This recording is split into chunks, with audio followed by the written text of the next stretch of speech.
So ఇప్పుడు ప్రతి ఒక్కరికి ఏంటంటే అలా మళ్ళీ నేను క్యాపిటల్ గెయిన్స్ ట్యాక్స్ కట్టాలి కదా, మళ్ళీ క్యాపిటల్ ఇదే మైండ్లో అవుతూ ఉంటుంది. అవును. సో దాని గురించి కొంచెం చెప్పండి. 23 జూలై 2024 ముందు కన్నా మనం అమ్మినట్టయితే capital gains tax long term వచ్చేసరికి 10%. If it is more than 1 lakh rupees, ఇది చాలా ఇంపార్టెంట్ పాయింట్.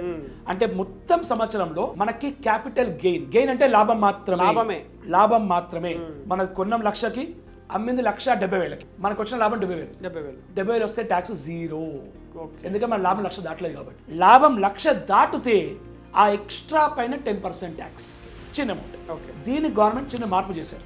ఎవరైనా కనుక 23 జూలై 2024 తర్వాత కనుక అమ్మినట్టయితే క్యాపిటల్ గెయిన్స్ ట్యాక్స్ వచ్చి లాంగ్ టర్మ్ 12.5% పెంచారు.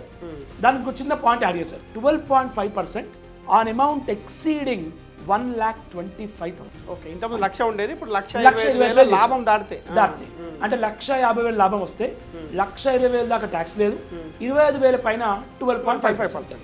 సింపుల్. అంటే ముందు 1,00,000 దాటితే ఉండేది, ఇప్పుడు 1,20,000 దాటితే 25,000 దాటితే ఉంటుంది. ముందు 10%, ఇప్పుడు 12.5%.